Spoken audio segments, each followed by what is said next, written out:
We now know the winner of the Ballon d'Or. We now know Dembele is the Ballon d'Or winner. Congratulations to that boy. He has been crowned today the best player in the world. The best player in the world. A beautiful game that we love in football. Congratulations to that boy for winning it. I'm still very much confused because, first of all, I think this was a very, very close Ballon d'Or race. And I really think it was a very close Ballon d'Or race between 4 players, if I'm being honest with you. And I don't love the order because I think the order should have been a little bit different, like the top 3. But I do think no matter how you spin the order, Dembele's the winner because he won the Champions League. And that's where my criteria comes from, his stats plus the Champions League. But I also think if there was anybody to beat him out, and a lot of people are going to make fun of me for this, but if there was anyone to beat Dembele out, I don't think it was Lamine Yamal. I think it should have been Vitinha. And I'm not saying that because I'm Portuguese, but I'm saying that because not only was PSG the best team in European football, Portugal was the best team in European football this summer. So that has to be taken into account. And Vitinha starts for both of those teams. And Vitinha was number 3 on the list. And if Vitinha is that close to the Ballon d'Or at number 3, shouldn't the Nations League push him a little bit closer? So if I was to do the order, because I don't agree with Rafinha being 5. I think Rafinha and Lamine Yamal had a very similar season. So if I was to do the list, I would have actually went Dembele, Vitinha, Rafinha, or Lamine Yamal in 3. That's how I would have gone about it because PSG were just the best. And I know y'all can't say trophies don't matter because if you take the Champions League away from Dembele, he don't win. He don't win the Ballon d'Or. He doesn't win it. If it was no Champions League versus no Champions League, Dembele doesn't win the Ballon d'Or. He won it because the Champions League put him over the top. So if the Champions League put him over the top, why does the Nations League not put Vitinha over the top with the Champions League? But then he doesn't have the stats, so you kind of knock him back. So it's a weird one. The Ballon d'Or is always a one that I truly have a hard time voting and rating. I have no problem with Dembele winning it. Listen, I wouldn't have had a problem if Lamine Yamal won it. But I know that Lamine Yamal was a far shot because the only thing that was so special about Lamine Yamal is he did the things he did at such a young age. But I think you need the Nations League or the Champions League there to really help you, and it wasn't there.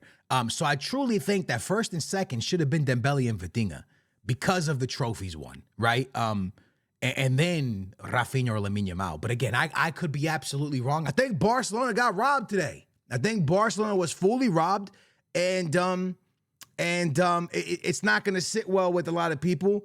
But it's not about Lamine Yamal. It's about Rafinha. I'm not really sure how you can look at Rafinha's season and say only top 5. I think there's argument to be had that Rafinha was as good as Lamine Yamal, if not better than Lamine Yamal. The only difference between him and Lamine Yamal was that Lamine Yamal was young. There is not really much difference when you take the two into account. We're talking about a man that nearly broke Cristiano Ronaldo's record, but I just don't see. And maybe somebody can help me because I do think Lamine Yamal was one of the most impactful football players in all of the world for his team.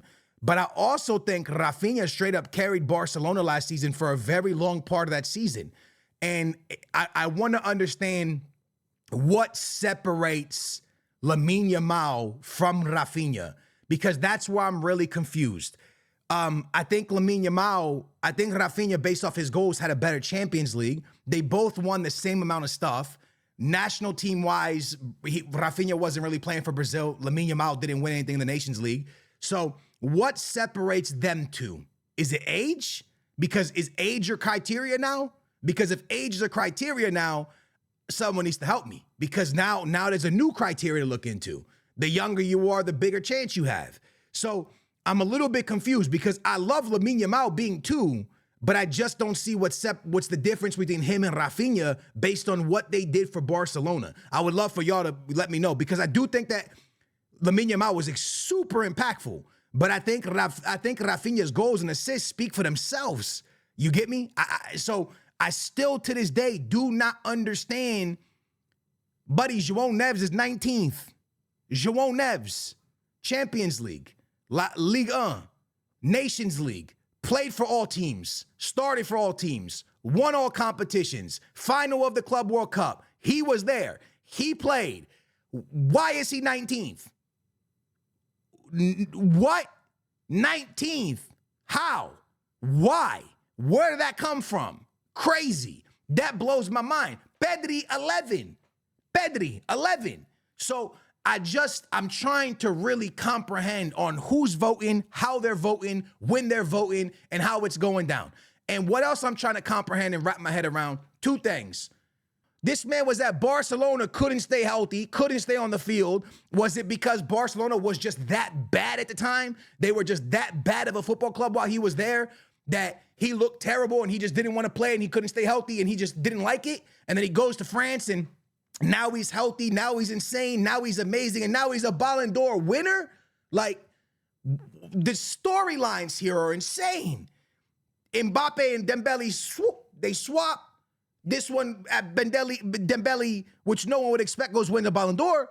This man leaves Barcelona for PSG, which everyone thought was a mistake, was like, bro, that's a terrible move. And he goes wins a Ballon d'Or to Champions League. Like, football is crazy. Football is something that I just can't, you can't make this stuff up. People are like, why do you love sports so much? Because, bro, name a movie that can be written better than this. There's not a movie in the history of movies that are better than this, bro. There's not one. There's not a movie, bro. A director could not make this up. Imagine two players swapping teams, and the one that's supposed to be better goes to a better team European, and he don't win nothing. And the one that goes to the team that leaves La Liga, goes to the team to replace him, wins everything.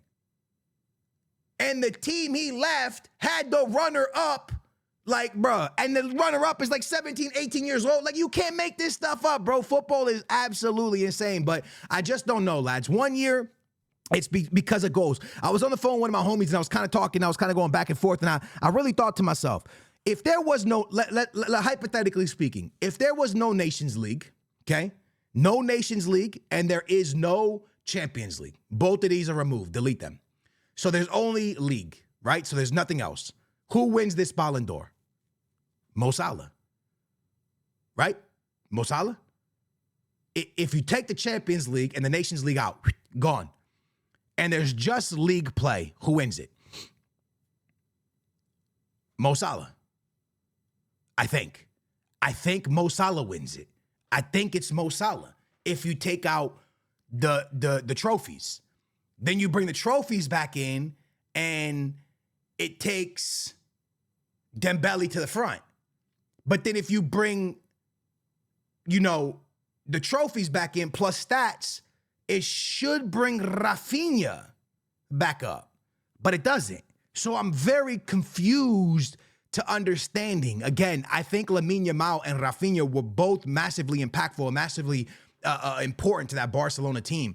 And the stats speak heavily for what Rafinha was able to do last season. And then he's in 5th, and João Neves in 19th. So this Ballon d'Or ceremony, I'm going to tell you the truth, lads. My homie was like, really invested. And I just texted him. I said, why do you care? Like, why do you care? We know this is fake. Why do you care? And he replied, and it's a smart reply. He goes, it's the most important individual trophy.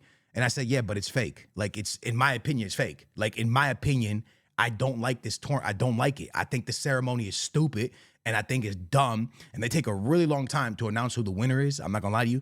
It takes way too long, brother. I think it's massive, very long. But it takes so long for it to happen. And I just feel like every year something else is where we're so confused, and something else we just don't understand, and something new pops up. So, you know what I'm saying? I did make a joke, and I don't want y'all to get mad at me. It's literally a joke because I love Lamine Yamal, but I made a joke and I said, does Lamine Yamal's crown have to, when he puts his crown on, does it go from gold to silver now?